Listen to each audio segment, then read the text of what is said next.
Creo que, por un lado o por el otro, es muy triste saber que de todo esto, sea por la supervivencia o sea por lo que ellos creen que las bases creen, la Comisión Estatal de Investigación y el esclarecimiento, perdón, de lo que sucedió el 7 de octubre no entra en esa lógica. Voy a coincidir con vos, pero quiero hacer una aclaración. No estoy de acuerdo con el hecho de que era todo lo que las bases quieren. Yo dudo mucho que la base del Likud quiera esta ley de exención a los ultraortodoxos. Hola Mati, ¿cómo estás? ¿Cómo va, Johnny? ¿Todo bien? Bien, bien, volviendo al ruedo de esta charla podcast que tenemos nosotros, después de unas pequeñas vacaciones que me tomé, así que bien. Así es, y bueno, estamos grabando hoy, jueves 23 de julio, 6 de la tarde aquí en Israel. Tisha B'Av, que es una fecha de duelo nacional acá en Israel, donde se habla mucho, ¿no?, de la polarización que nos llevó a la destrucción, año electoral aquí en Israel, y polarización es algo que lo vemos todo el día, todos los días, es moneda corriente, a la sombra de un posible escalada con Irán, algo que aún no lo sabemos, qué va a pasar con Irán. Lo cierto es que en los últimos días Estados Unidos estuvo todas las noches atacando a Irán, pero por lo pronto Israel no está involucrado en esta guerra. Pero hoy vamos a hablar de un tema distinto, ¿no, Johnny? Hoy vamos a hablar un poquito de política interna y quiero contar a la gente por qué surge esta charla que vamos a hablar ahora un poco. 3 años, más o menos 3 años después de la masacre del 7 de octubre, estamos por llegar a los 3 años. El día de ayer, el gobierno le informó al Tribunal Superior que toda la legislación que ellos tenían relativa al establecimiento de la comisión de investigación de lo que pasó de y desde el 7 de octubre no habían llegado a completarla, que era por una cuestión de tiempo que no llegaron y por lo tanto, dijeron ellos, le pidieron al tribunal que no intervenga. ¿Que no intervenga en qué? Para que la gente entienda. Claro, una pregunta, Johnny. ¿Por qué le tiene que informar el gobierno al tribunal que no llegó a legislar algo? Claro, a ver, desde que sucedió el 7 de octubre hay mucha gente que está tratando de entender qué pasó, que creo que es, después de todo, un derecho que tenemos todos los israelíes, todos los judíos, y diría, el mundo entero tiene derecho a saber qué es lo que sucedió el 7 de octubre. Con esto no estamos diciendo, ay, capaz que en realidad nunca sucedió, que fue un atentado de falsa bandera, nada de eso. Simplemente entender las circunstancias en las que se dio el 7 de octubre, qué es lo que sucedió, por qué el ejército no llegó, este, qué fue lo que falló para que esto no vuelva a suceder. Entre paréntesis también, ¿qué sucedió después? ¿Cómo se manejó el tema de las negociaciones con los secuestrados? ¿Cómo se manejó la guerra en Gaza? Son cosas sobre las que se requieren transparencia, particularmente después de este tipo de eventos. Y en ese sentido hay un reclamo de la sociedad civil muy importante en el último tiempo de que Israel investigue como la ley, y hay que aclararlo esto, y lo hemos dicho en otro capítulo, como la ley lo determina. Hay una ley que determina que hay que investigar este tipo de eventos a través de una comisión independiente con facultades, ¿sí, Mati? Que vuelvo a la pregunta para que los oyentes, los que nos están viendo en YouTube, entiendan. ¿Por qué? ¿Por qué el gobierno le tiene que pedir a la Corte que no intervenga? El gobierno, como cualquier gobierno en una democracia, no tiene las facultades de decir, legislo sobre esto no legislo. O sea, un interés de coalición. O sea, ¿por qué la Corte se mete en este tema? No, justamente eso iba, porque la ley ya existe. La ley te dice cómo tenés que investigarlo. Y el mundo le está diciendo a Israel, particularmente los israelíes, le están diciendo, escúchame, legislá, perdón, actúa sobre la ley que tenés. Y el gobierno de Israel que dice, no, no, la ley que hay, cómo existe y cómo está vigente, que hay que aclararlo muchas veces esto, la ley está vigente. Como está vigente la ley, a mí me parece que no es justa. Después podemos discutir, puede que tengan razón, Claro. pero ellos dicen, la ley como está no es justa, por lo tanto legislo otra cosa. Entonces ahí muchos familiares fueron a la corte y le dijeron, obligalo, obligá al gobierno a cumplir con la ley porque la ley está. Y el gobierno, ¿qué dice? Muy parecido, entre paréntesis, a la ley, a la historia de la ley de enrolamiento. Le dice, mira, yo estoy por legislar algo con consensos políticos sobre este tema.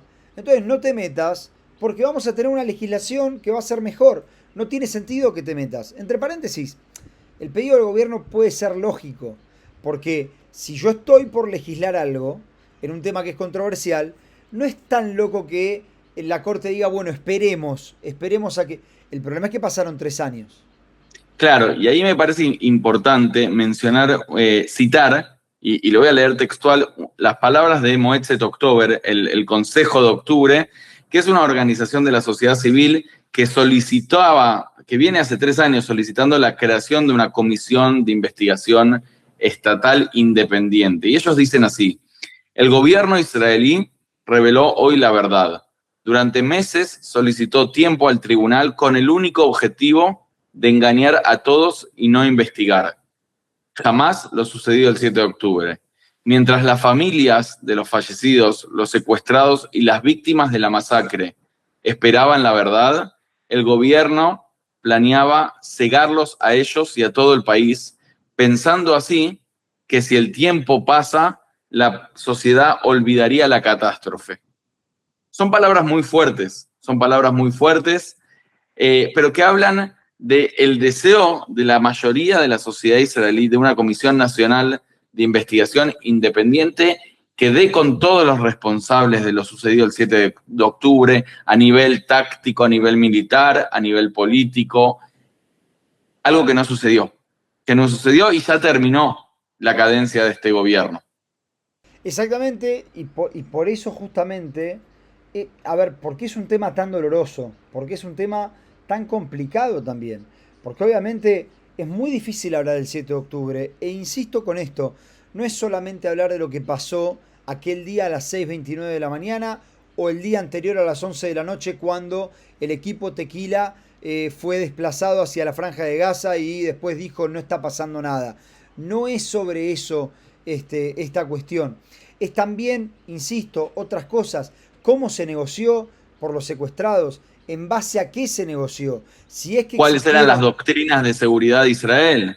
Exactamente, exactamente. Hay muchas cuestiones que hay que investigar. Entre paréntesis, esta semana estuvimos siendo testigos de una pelea mediática digna para cualquier programa de Chimentos entre el alcalde de Nueva York y el primer ministro de Israel, donde también se metió obviamente Donald Trump, sobre esta cuestión de que hay que arrestar a Netanyahu porque Mamdani decía es un genocida, crimen de guerra, etcétera. A ver, también hay que marcar esto.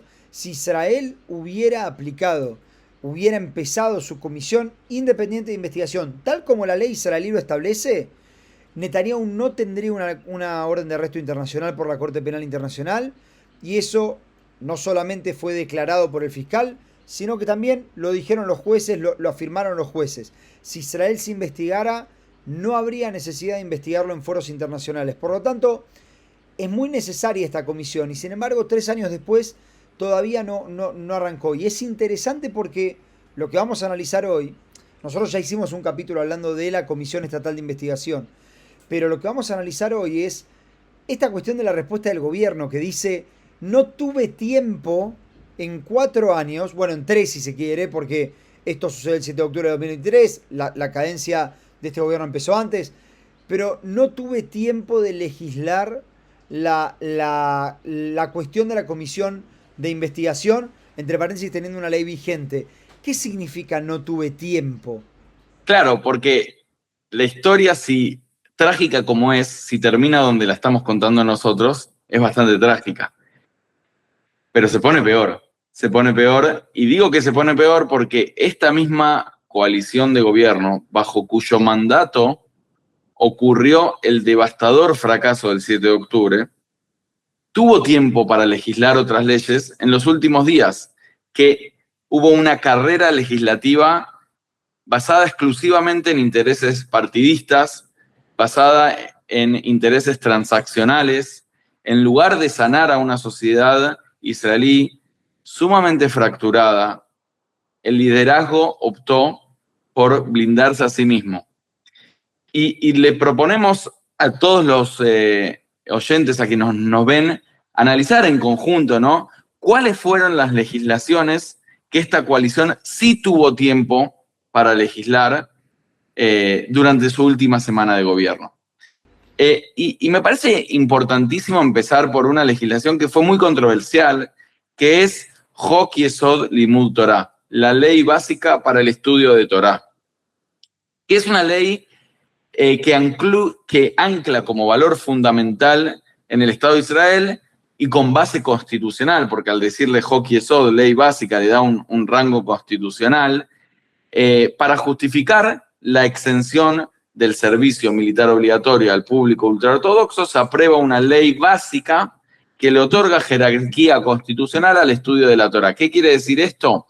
Que como ahora tenemos una ley básica que dice el estudio de la Torah es un valor supremo, entonces colisiona con otro valor muy importante de Israel, que es el servicio en el ejército. Y acá quiero decir algo. Muchos de los oyentes van a decir, bueno, este es un Estado judío, que haya una ley básica que le otorga un valor importante al estudio de la Torá, a la Torá, no solo como un punto de vista religioso, sino nacional, cultural, que cada uno lo interprete como quiere, no es ilógico. Ahora, las consecuencias de esta ley es que ponen igualdad de condiciones a los estudiantes de Torá con los soldados que van al ejército, y esto generó una tensión y una polarización enorme en la sociedad israelí, porque muchos de los soldados que van al ejército están en su día 300, 320 de reserva, mientras hay un público que no contribuye al esfuerzo nacional. Sí, y no solo que no contribuye. Yo el otro día hablaba en la radio justamente con un amigo en común que tenemos que es soldado, reservista, que estuvo en todos lados, y él me decía, hay una cuestión que es lógica, que tenemos que entender, porque muchas veces escuchamos el tema de la falta en la carga y no terminamos de entenderlo, pero él me decía, cuando yo estoy en Gaza, me decía él, de repente tengo que entrar a un edificio, yo tengo por lo menos 10 15 personas que me están cuidando en ese momento. ¿Por qué tengo 10 15 personas? Porque debiera tener 30, me decía él. Pasa que no hay la cantidad. Él me lo decía, y por eso quiero citarlo acá. Ariel, entre paréntesis, lo hemos entrevistado también en este podcast. Y él me lo decía de una forma que creo que yo nunca lo había entendido y creo que a la gente también le va a ayudar a entender. El ejército, los objetivos que se ponga, sea porque las guerras le sobrevienen, sea porque los definió así, el ejército los objetivos los va a intentar cumplir igual. El tema es que con menos gente. Y eso expone a la gente que hoy está. Ahora, la ley básica de estudio de la Torá es una ley que, si nos ponemos a pensar un poquito, era una de las leyes más necesarias. ¿Por qué? Lo que busca el público ultraortodoxo, y con esto no digo que sea correcto o incorrecto, pero lo que ellos buscan es que los estudiantes de Yeshiva no se enrolen en el ejército. Ahora, todos entendemos que acá cualquier joven que tiene 18 años tiene que enrolarse en el ejército. La cuestión de los árabes, si bien entró en la misma historia, entró desde un punto de vista retórico y populista porque el ejército no los quiere. Es otra historia claro, completamente distinta. Ahora, ¿qué es lo que sucede? Cualquiera puede entender que si todos tenemos que hacer algo, que un grupo no lo haga, afecta un principio muy básico, que es el principio de igualdad. Entonces, en todos los países del mundo sería un problema. Imagínate que mañana hagamos una ley que diga que aquellos que son colorados no necesitan ir a la Facultad de Derecho para ser abogados. Claro, ellos lo explican de otra forma. Ellos dicen, no, acá sería como decir, aquellos que son alérgicos no pueden hacer otra cosa. Como que es una cuestión de vida. No, pero Johnny, permitime que te frene. Hicieron una vuelta porque ellos los que están diciendo con esta ley es, no, porque el Estado ve en los colorados algo bueno, algo muy positivo. Entonces ellos no tienen que ir a estudiar para ser abogados. Es cierto. Tenés razón con lo que decís. Cuestión que... Entonces, y tiene un montón de consecuencias, porque te puedo decir, vení a ser colorado, que te conviene quizás. O mirá lo que conseguimos los colorados. Claro.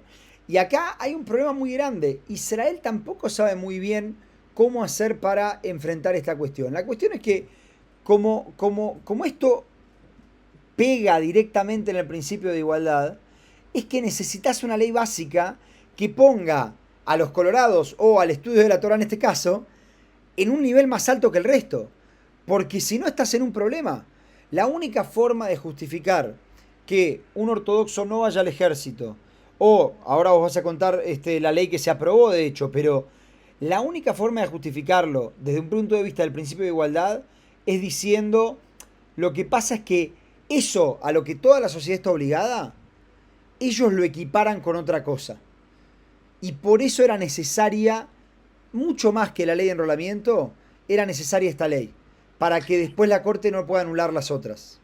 Sí, pero no solo que se aprobó esta ley, sino que en paralelo se aprobó una ley para congelar los arrestos de los estudiantes de Yeshiva que eviten el reclutamiento. O sea, porque recordemos, hoy hay una legislación que lo que establece es al que está incumpliendo la ley se lo arresta, porque es un arik, ¿cómo se dice la traducción? Un evasor, diría yo. Un evasor, un evasor. Entonces, mientras se establecen protecciones para unos 100.000 evasores del sector jaredí, que voy a decir algo acá, la asesora legal de la Knesset dijo, tienen que decir si tienen nigud inyanim, una... Conflicto de intereses. conflicto de intereses. ¿Por qué? Porque muchos de los hijos de parlamentarios jaredim tendrían que estar en el ejército y son evasores.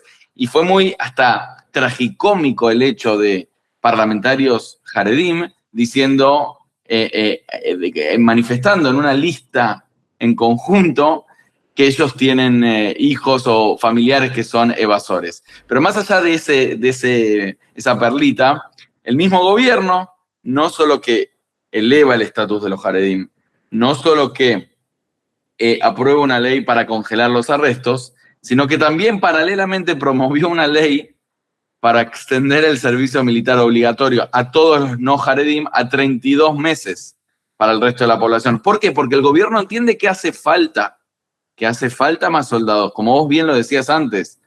Y no estamos diciendo acá que no hace falta, que sí hace falta un juicio de valor, estamos describiendo las legislaciones que fueron aprobadas, que cuando las vuelvo a decir, me cuesta creerlo.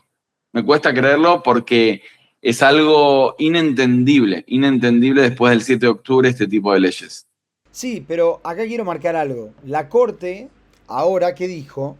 La Corte dijo, mirá, esta ley que prohíbe el arresto, en realidad contradice la idea de igualdad. Ahora, y en ese sentido, quiero, para ser justos, emitió lo que se llama una especie de medida cautelar, la Corte, para frenar, congelar esta ley. Ahora, voy a decir algo muy claro. La forma correcta de pasar esta ley era pasando antes la ley fundamental. Claro, por eso el orden. Exacto, va a ser muy difícil para la Corte anular la ley o declarar inconstitucional, entre comillas. Es verdad que no hay constitución, lo explicamos en otro capítulo, invitamos todos a todos a repasarlo para entender esto, pero va a ser muy difícil para la Corte declarar inconstitucional la ley que prohíbe el arresto luego de que exista la ley de estudio, la ley fundamental de estudio de Torah, porque lo pone en un nivel fundamental. La única opción, creo yo, para que esta ley se termine anulando, es que un futuro gobierno, por ejemplo, anule la ley fundamental de estudio de Torah. Pero para no meternos tantos en cuestiones técnicas, me parece importante mencionar algo. Un montón de oficiales superiores del ejército de Israel advirtieron que estas medidas van a destrozar, los cito, destrozar y romper a la CFDI, al ejército de Israel. El propio Ramatkal, jefe de Estado Mayor, Eyal Zamir, envió una carta urgente, y esto no es común que un jefe de Estado Mayor de un ejército se meta en la legislación de la política, porque eso es un ámbito que no le pertenece. Pero él, sin embargo, emitió una carta urgente señalando que esta legislación le otorgaba un incentivo a un gran sector de la población para no presentarse al servicio, es decir, para no ir al ejército. Y ponía justamente en tela de juicio esto que estamos hablando, que es la igualdad. Sí, pero también quiero marcar algo para ser justos y ahora vamos a seguir repasando las leyes de la coalición. Pero solamente quiero marcar algo para ser justos. Estaba chequeándolo recién para estar seguros de los números que doy.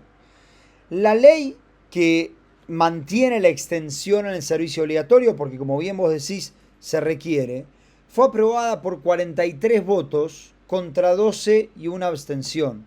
Entonces, también quiero ser justo con esto.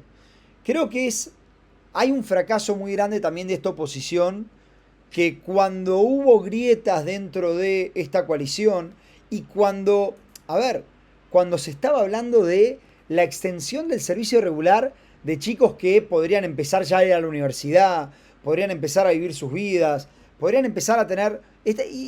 no creo que sean solo 2 meses. No creo que un chico que lleva 30 meses en el ejército piense que son solo 2 meses. Entonces, la oposición tampoco se hizo presente. Creo que es responsabilidad de la coalición, pero quiero decir esto para ser justos.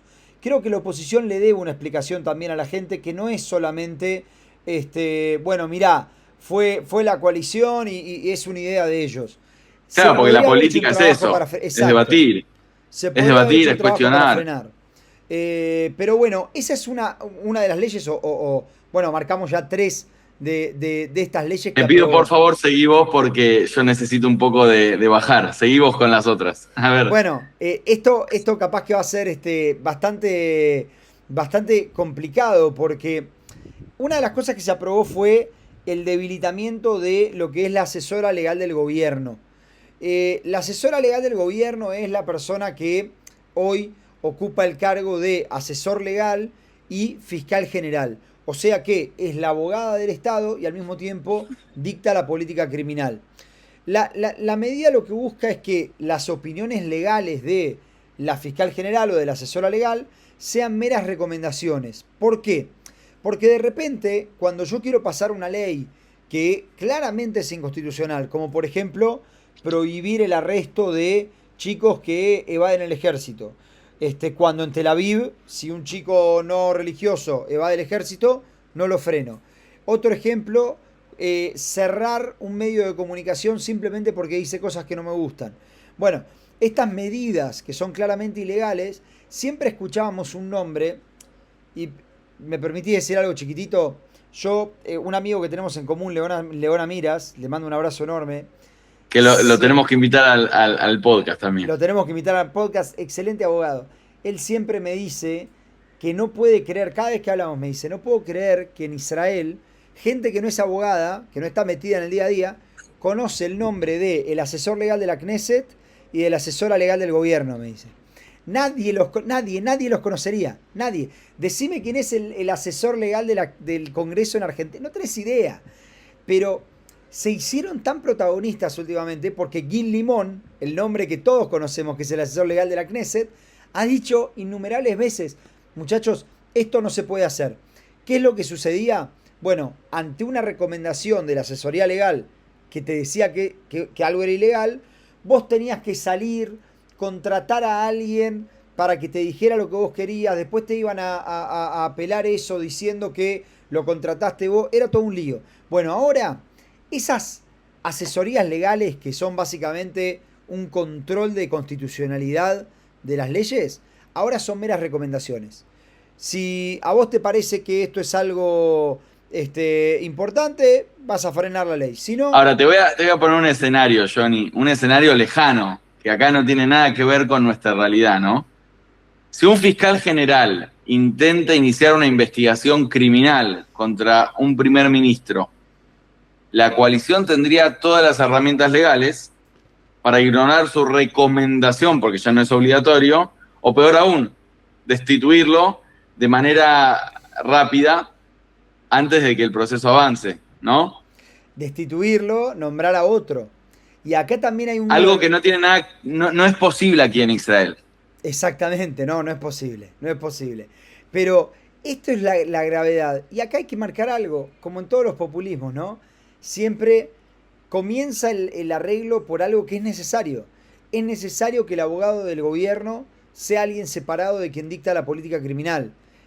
Pero hay que tener en cuenta una cuestión. Entre paréntesis, también esta ley permite la remoción de manera rápida y sin ningún tipo de procedimiento. Por eso lo que decía, una remoción sumarísima. No me gusta, lo cambio. Pero supuestamente es desde el 1 de enero de 2027. Lo que implicaría que sería desde la próxima Knesset. Ahora bien, seguimos. Seguimos porque tuvieron tiempo para aprobar más leyes. Así es. Se aprobó una ley que en el público laico en Israel levantó mucho, público laico y también decir en el público religioso más liberal, ¿no? Sobre la posibilidad que se le otorga a las universidades en las maestrías y en los doctorados de ofrecer separación de género, que significa que haya cursos para varones y cursos para mujeres. Algo muy raro de encontrar en la academia, donde la academia suele ser un lugar donde hay diversidad de opiniones, hay diversidad y se escuchan tanto personas de género masculino como de femenino, y donde debería ser un espacio de intercambio. Y acá hay que decir algo, que Lior Sonarmelech, que es la que promovió esta ley, podríamos decir muchas cosas de ella, pero no importa, que es quien promueve esta ley, ella dice algo interesante para prestarle atención. Ella dice, mirá, en Israel hay un público que se le niega el acceso a las universidades porque es un público que no puede estudiar de manera mixta. No me voy a meter en cuestiones religiosas, teológicas, y cuándo sí, cuándo no se puede estudiar. Eso se lo dejamos para los rabinos, pero hay una gran cantidad de rabinos que opinan que no hay problema, pero no importa. Vamos a tomar la postura más de derecha, si queremos, dentro de la religión judía, decir que no se puede estudiar varones y mujeres juntos. Ella lo que dice es, se nos negó durante años el acceso, lo que estamos haciendo ahora es democratizar, y que varones que no quieren estudiar con mujeres puedan tener su segundo título de maestría o de doctorado sin ver mujeres. Ahora, ¿qué pasa con el público más liberal o laico? ¿Cuál es el temor, Johnny? El temor es que, a ver, se pueda de alguna forma instar a que las universidades hagan más y más división por género y que esto se convierta en algo más normal que no normal. Hay un problema con esto de considerar que porque una persona es más religiosa, lo más fácil es nivelar para arriba. Y en ese sentido, hacer lo más porque el de lo menos lo va a tener que aceptar, lo puede vivir con eso. En ese sentido es verdad, podemos decir por un lado, y hay que decirlo todo, que la ley no obliga a la Universidad de Tel Aviv a hacer separación por género en las aulas. Sin embargo, habilita al gobierno a que mañana diga, vamos a dar una beca especial para estudiar en la Universidad de Tel Aviv, la de Jerusalén, que probablemente estén interesadas en recibir becas especiales también para recibir fondos para investigación, etcétera, etcétera, pero condicionado a que sea con división de género. Entonces, esto podría generar espacios de estudio que sean únicamente con división de género o espacios de investigación. Y ahora que lo decís, Johnny, volvemos a lo de antes. Mirá que si sos colorado tenés beneficios. Exactamente. O sea, si sos jaredí tenés beneficios. No vas al ejército y recibís potencialmente en el futuro becas. Quiero aclarar algo, no es que todavía no se aprobó ninguna beca, no se aprobó nada, porque hay que ser honestos, pero digo, lo que estamos viendo acá es una tendencia, ¿no?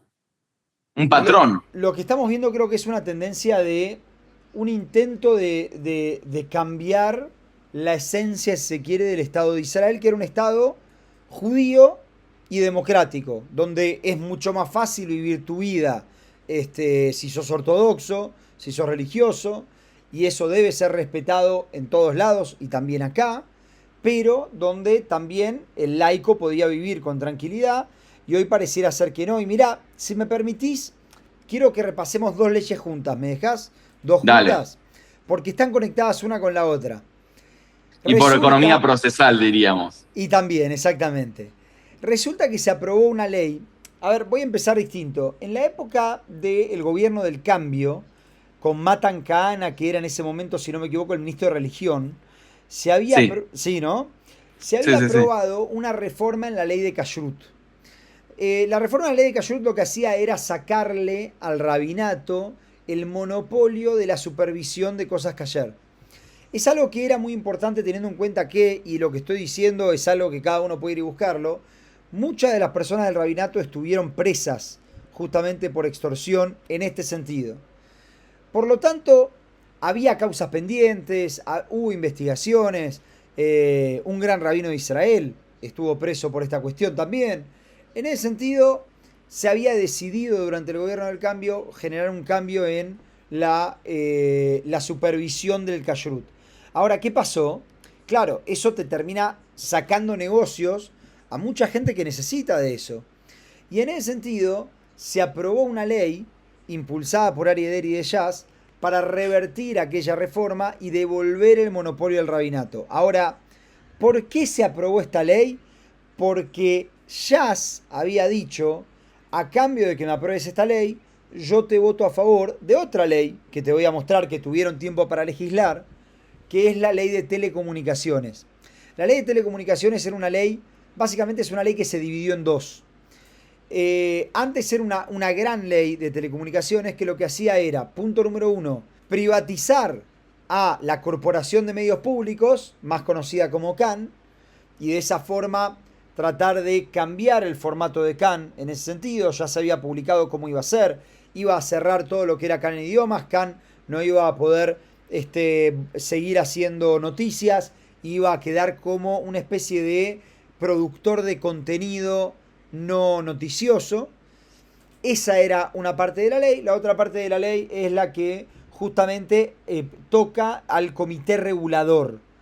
El comité regulador es el que, por ejemplo, autoriza la fusión o creación de nuevos canales. Esa ley se tuvo que dividir en dos, producto de quién, de la asesoría legal, que había dicho, la primera parte es imposible, no se va a poder hacer pasar, porque se notaba que se hacía justamente para intentar debilitar a quien ellos ven como un opositor, que es el periodismo, pero en este caso la corporación de medios. Simplemente para hacer lo que se llama Gilui Naot, yo trabajo en la corporación de medios. Dicho esto, se divide la ley y se aprueba solamente la segunda parte. La segunda parte era, repito, para controlar al comité regulador. En ese sentido, por ejemplo, mañana puede aparecer un nuevo canal, o por ejemplo, una de las cosas que dispone esta ley es que, a ver, para que la gente entienda cómo funciona hoy un cuarto de noticias, el newsroom. En un canal privado, canal 12, 13, 14, 15, no es el caso nuestro, vos tenés una agencia de noticias que trabaja independiente de la agencia de marketing. El marketing vende el contenido del canal, noticias está separado. Donde esto no funciona así particularmente es en Canal 14, que es un canal muy afín al gobierno. Y lo que se hizo fue aprobar la posibilidad de que, por ejemplo, esa muralla, como nosotros la llamamos muralla china, deje de existir. Bueno, Deri votó esa ley a cambio de que le aprueben la ley del rabinato. O sea, un intercambio transaccional entre dos facciones del gobierno, cada una con sus intereses. Sí, pero acá creo que, y ya para ir cerrando capaz, creo que acá podemos entender un poco qué es lo que pasó. El gobierno dijo de manera muy clara, no tuvimos tiempo de legislar la ley de la Comisión Política de Investigación. Ahora, ¿qué es lo que sí tuvieron tiempo de investigar? Tuvieron tiempo de investigar lo que, voy a decirlo por lo bueno y por lo malo. Por lo malo, lo que los acuerdos de coalición le exigían para poder sobrevivir y para poder garantizarse que después de las próximas elecciones, todos los que hoy son gobierno pueden volver a juntarse. Así lo diría por lo malo. Por lo bueno, si quiero ser bueno con el gobierno, voy a decir, legislaron todo lo que creían que sus bases querían, las bases, las personas más identificadas con el partido, querían que se legisle antes de que se termine la Knesset. Creo que, por un lado o por el otro, es muy triste saber que de todo esto, sea por la supervivencia o sea por lo que ellos creen que las bases creen, la Comisión Estatal de Investigación y el esclarecimiento, de lo que sucedió el 7 de octubre no entra en esa lógica. Voy a coincidir con vos, pero quiero hacer una aclaración. No estoy de acuerdo con el hecho de que era todo lo que las bases quieren. Yo dudo mucho que la base del Likud quiera esta ley de exención a los ultraortodoxos. La mayoría de los votantes del Likud son liberales o solían ser liberales. Y en este sentido quiero decir algo. El parlamentario Dan Ilus renunció no del Likud al aprobarse esta ley. No solo que renunció, tuiteó diciendo esta ley es un escupitajo en la cara de la sociedad israelí. ¿Por qué? Porque una sociedad que dio la vida, literal la vida, cuando yo digo la vida es miles de soldados murieron en el 7 de octubre. La coalición de gobierno termina amparando y teniendo el tiempo para protegerse a sí misma y proteger a los acuerdos de coalición. Y en esto, el abandono de esta agenda, que era una agenda que sí interesa a la mayoría de la población de Israel, se suma algo que fue muy interesante mencionar: la negativa de integrar a los hombres ultraortodoxos en el mercado laboral tiene un costo altísimo. El Ministerio de Finanzas de Israel advirtió que para mantener los servicios actuales de Israel, todos los servicios que recibimos todos los ciudadanos, salud, educación, los ciudadanos verán aumentados sus impuestos directos en un 16% para el 2065. Entonces, este tipo de políticas tienen un costo moral, legal, emocional, pero económico también. Tienen un costo económico. Y creo que este gobierno termina sus días como lo empezó. Cuando empezó este gobierno, empezó con la reforma judicial, que era una reforma que defendía intereses partidarios de una manera muy específica, y los termina defendiendo los intereses partidarios, los intereses de coalición.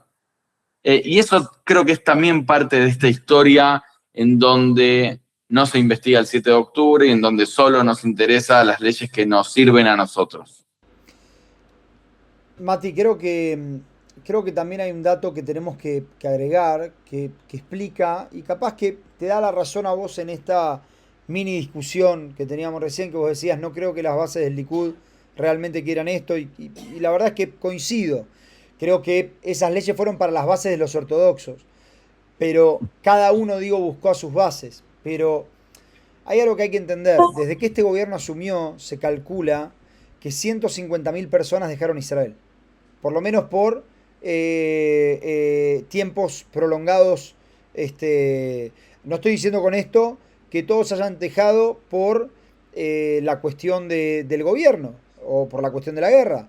Puede ser que alguien haya tenido una beca programada y que entonces se fue a estudiar, pero 150.000 personas en un país de unos 10 millones de personas es una barbaridad. Te voy a dar otro número. Solamente en el año 2023 se fueron 80.000 personas. Solamente en el año 2025 se fueron 70.000 personas. La verdad es que me parece que lo que estamos viendo es que hay una falta ya de conexión para con la gente, y realmente lo que se está buscando, lo que se está pidiendo, me parece, no es solamente responsabilidad por el 7 de octubre en los términos de la palabra, es responsabilidad. Es realmente salir y decir, miren, nos equivocamos y no queremos que esto vuelva a suceder. Mientras sigamos estirándolo, mientras sigamos ocupándonos de la supervivencia de la coalición, en lugar de ocuparnos, por ejemplo, de la investigación del 7 de octubre, ¿sabes qué es lo que va a pasar, por lo menos a mi criterio? La gente no va a entender que Israel está haciendo algo para que no vuelva a pasar.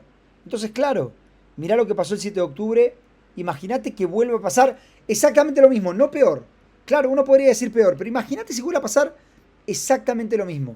¿Qué está haciendo Israel para que esto no pase? Bueno, mientras no se investigue, pareciera ser que nada. Claro, porque una de las principales cuestiones de cualquier sociedad es investigar lo que pasó para no cometer los mismos errores, y para que no haya garantía de impunidad, y para que aprendamos y para que se pueda mejorar, porque esto también le va a servir al ejército, porque hay errores tácticos en el ejército que se confundieron y esto tiene que cambiar. Si vuelve a pasar el 7 de octubre, lo que sabe hoy cualquier israelí es que nadie va a investigar. Y eso es Sí, terrible. y acá quiero volver a decir lo que había dicho antes. Conferencias de prensa en el caso de la oposición no alcanza. Esta ley tendría que haber pasado. Se tendría que haber buscado las grietas, como vos decías que había, Dani Luz, por ejemplo. Se tendrían que haber buscado las grietas para intentar que esto no se, que se termine con esta cuestión, que no se legisle definitivamente un cambio y que se comience con la comisión de investigación.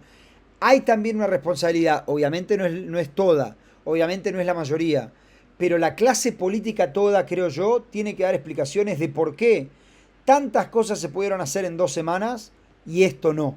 Y esa explicación obviamente nos la tienen que dar a vos, a mí, a la persona que está ahora por la calle andando en bicicleta, pero particularmente se la tienen que dar a los familiares de los secuestrados, a los familiares de los soldados caídos, a los familiares de los secuestrados que murieron, porque Netanyahu dice todos los secuestrados volvieron, y eso no es cierto.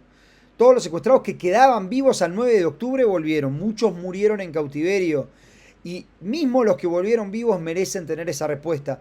Entonces, me parece que es una respuesta que tiene que dar, y por eso digo, la clase política toda, y no solamente la coalición. Johnny, creo que por hoy es suficiente. Un capítulo muy cargado, pero necesario. Queremos también escucharlos a ustedes, lo que tienen para decirnos. Escríbanos en comentarios, déjennos sus opiniones, los leemos, los escuchamos. También estamos recibiendo muchos mensajes por el Instagram en Ben Ayurot, así que nos pueden seguir allí, Ben Ayurot, en Instagram. Y nos volvemos a encontrar la próxima semana. Hasta la semana que viene, Mati. Un abrazo.